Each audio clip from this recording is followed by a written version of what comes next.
Ini adalah seorang prajurit dalam pertempuran rakyat. Meskipun seluruh tubuhnya terbakar, dia masih mempertahankan posisi bertarung. Rekan satu timnya merasa tidak yakin, jadi mereka membawanya ke rumah sakit terdekat.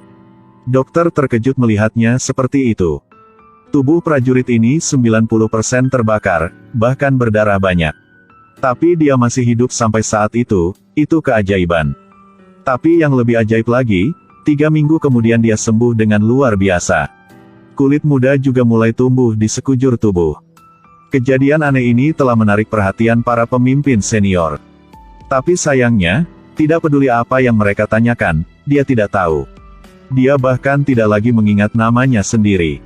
Namun menurut dokumen yang bocor, namanya adalah Ivan. Dia telah memenangkan gelar prajurit yang luar biasa berkali-kali. Selain informasi itu, mereka tidak tahu apa-apa tentang dia. Ada orang merasa bahwa dia harus dipulangkan ke rumah, tetapi kepala perwira berpikir bahwa kehilangan akal sehatnya tidak akan mempengaruhi keberaniannya ketika berperang. Begitu saja, Ivan naik kereta dan pergi ke medan perang. Dalam perjalanan ada banyak tank rusak yang diangkut pergi. Ivan sepertinya mengingat sesuatu. Dia pergi untuk memberitahu kapten bahwa tank ini telah disergap. Dan yang satunya lagi dibombardir, Macan Putih. Kapten meminta Ivan untuk memberitahu alasannya, tetapi dia mengatakan semuanya adalah roh-roh tank memberitahunya. Dan dirinya juga telah mengalami kekuatannya sekali. Ketika kedua perwira mendengarnya, mereka merasa sangat aneh. Mereka merasa bahwa Ivan harus pergi ke rumah sakit jiwa untuk perawatan. Tapi perwira di sebelahnya terlihat sangat serius. Karena sebelum itu, dia pernah mendengar reputasi pasukan Macan Putih tetapi tidak pernah menyaksikannya. Selama sebuah interogasi, Jenderal tentara Jerman juga mengakui keberadaan pasukan Macan Putih. Mereka seperti dewa, menyerang ketika dewa tidak tahu, setan tidak tahu kemudian menghilang tanpa jejak. Untuk menyelidiki hal ini dengan jelas, tentara Soviet telah memperbarui tank T-34. Mereka meningkatkan ketebalannya serta ketahanan api dan ledakannya. Kuda yang baik harus memiliki jenderal yang baik. Ivan tentu saja yang terpilih. Dia menjadi komandan T-34 dan secara khusus dipromosikan ke pangkat letnan. Pada akhirnya dia naik tank T-34 dengan 2 rekan lain. Tapi kombinasi ini sepertinya tidak terlalu bagus. Di tank T-34 itu, selain Ivan, 2 lainnya terlihat sangat lambat. Untuk menghindari pandangan tidak setuju dari orang lain, perwira-perwira memerintahkan mereka untuk membombardir target yang jauh hanya dengan 2 tembakan. Seorang pria yang baru melihat, dia segera mengidentifikasi target yang berjarak 640 meter. Kemudian mereka mengontrol tank yang berjalan sambil membidik. Dalam sekejap mata, target itu dihancurkan. Adegan ini juga membungkam para pembenci. Tidak lama kemudian, komandan menerima informasi dari medan perang bahwa Macan Putih muncul lagi dan menghancurkan 5 tank dan 4 artileri swagerak mereka. Ivan memandang temannya yang telah tercabik-cabik dan kemudian melihat ke medan di sekitarnya.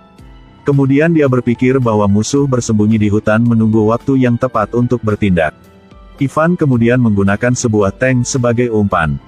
Kemudian dia mengendalikan T-34 untuk menggali tanah seolah-olah dia diserang. Tentu saja, prediksinya tidak salah. Tapi petugas di sebelahnya sangat khawatir.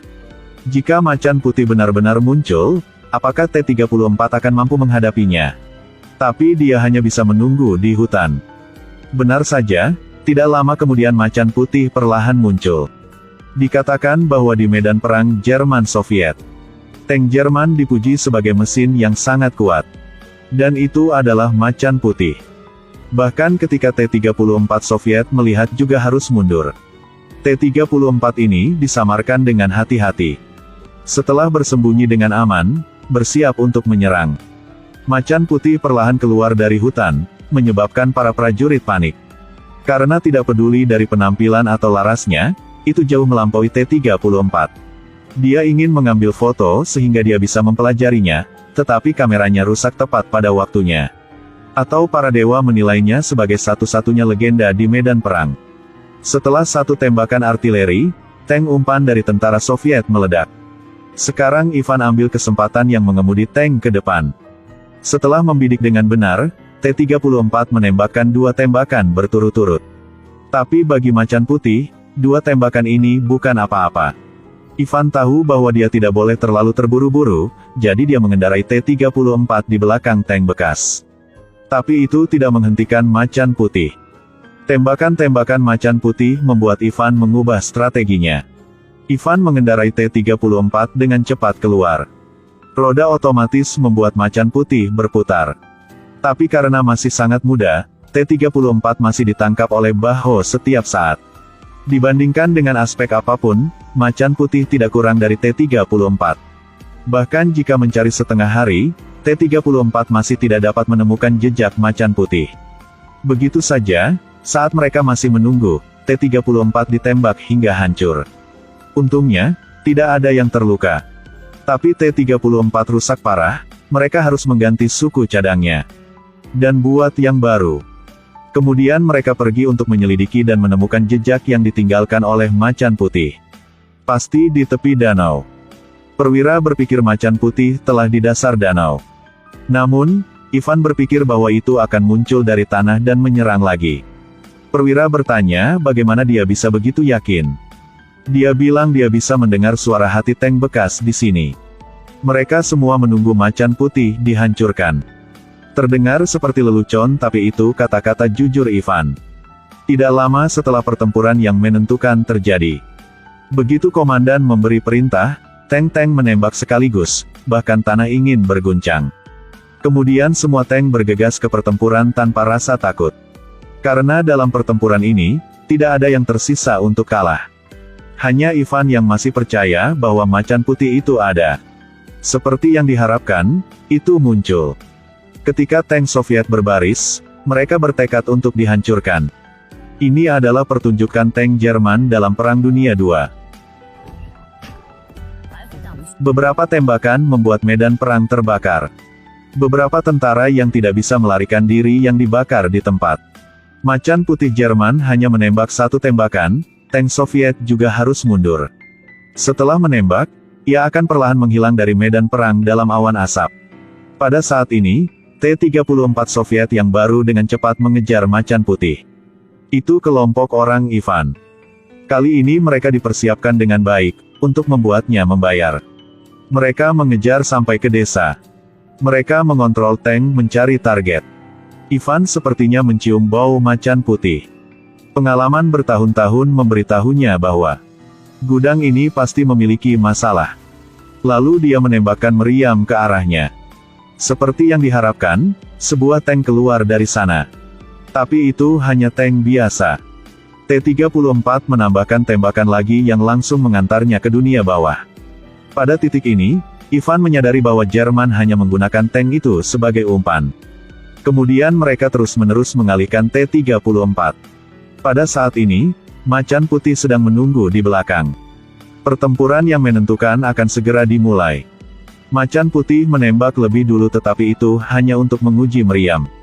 Kemudian T-34 melakukan serangan balik, juga menembak ke udara. Untuk mengganggu pandangan macan putih, T-34 menabrak rumah kayu. Seperti yang diharapkan, kali ini macan putih tidak bisa membidik dengan benar yang membuang beberapa tembakan. Tapi rumah kayu itu juga merupakan dermawan yang penyelamat T-34. Ivan mengambil kesempatan. Ketika macan putih sedang memuat meriam, T-34 menembakkan ke bunker senjatanya. Mengambil kesempatan ini, dia ingin membunuh macan putih. Tanpa diduga, ia terjebak di lubang lumpur, larasnya juga tertutup lumpur. Ketika T-34 keluar dari tempat itu pertempuran sengit berlanjut. Begitu saja, T-34 melewatkan kesempatan untuk memecahkan macan putih. Ivan hanya bisa memegang pistol dan menembak terus-menerus ke arah macan putih.